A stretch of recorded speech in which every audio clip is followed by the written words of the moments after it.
¿Cómo le podemos llamar a las instituciones que te enseñan o te dan materias, 13 materias, 18 materias, 25 materias, y después de estudiar 14 años en tu vida, nunca te enseñaron a comer, a respirar, a dormir? ¿Cómo le podemos llamar a una generación que estudia 5 años, se gradúa y no saben hacer nada? ¿Cómo le podemos llamar a una educación que los chicos salen de la preparatoria y ni siquiera saben usar correctamente el Excel? ¿Cómo le podemos llamar a maestros que no les gusta lo que hacen, no les gusta a sus alumnos y no les interesa enseñar con el corazón? ¿Cómo le podemos llamar a instituciones que le enseñan a la semana a un ser humano entre 5 y 8 horas de matemáticas a la semana y les enseñan casi nada de competencias blandas y habilidades prácticas para la vida? ¿Cómo le podemos llamar que el 3% de los maestros en el mundo saben atender una situación de bullying? ¿Cómo le podemos llamar que las calificaciones han demostrado científicamente y psicológicamente que lo único que hace es hacer ciudadanos de primera y ciudadanos de segunda? ¿Cómo le podemos llamar que los exámenes para lo único que sirven es para memorizar y no dejan nada en la vida? ¿Cómo le podemos llamar que un gobierno quiere modificar todas las estructuras sindicales, quiere modificar todos los beneficios de los maestros de un país para cambiar todos sus privilegios, para que el gran empresario llegue y se coma todo el pastel solo? Pónganle un nombre. ¿Y quieren que hable media hora más de lo mismo? ¿Qué, cómo se quiere llamar? Pónganle un nombre. Yo sí le puse un nombre. Un crimen llamado educación, donde no hay nada más maravillosa que la educación y todos somos responsables de un crimen que está acabando con toda una generación. Estamos metidos en un sistema que se creó hace 200 años con necesidades distintas, para situaciones distintas, con economías distintas. Y hoy estamos en el 2017 con un sistema educativo prusiano de hace 200 años. Y nuestros hijos están saliendo de las escuelas, de las mejores universidades y no saben hacer nada. Eso le llamo un crimen llamado educación.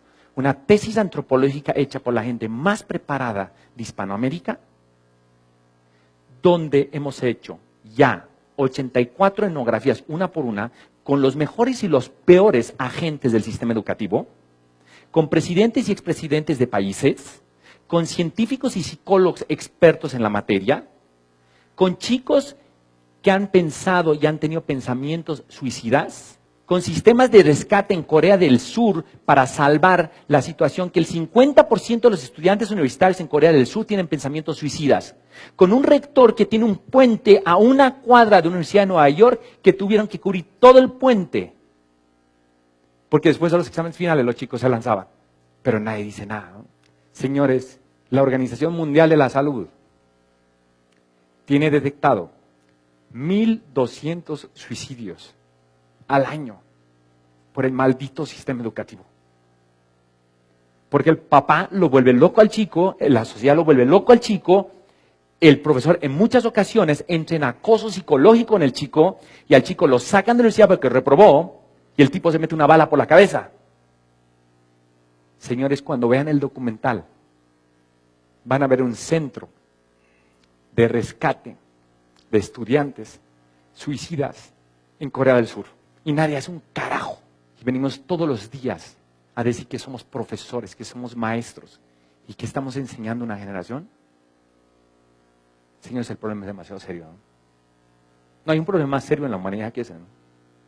La educación es la única forma de acabar con la pobreza, con la falta de prosperidad y con la maldita corrupción. Este país está hundido en corrupción por problemas educativos. Estuve en 14 países estudiando con antropólogos y psicólogos, con toda esta gente, y les voy a decir una cosa, el país más vergonzoso educativo de los 14 países donde yo me paré se llama México, porque el 93% de las familias no saben enseñar lo que necesitamos enseñar. Entonces no vengamos a decir que ese es trabajo en casa, porque tú no le puedes pedir a enseñarle a un papá a que le enseñe a ser líder a su hijo o ser emprendedor si a él nunca le enseñaron.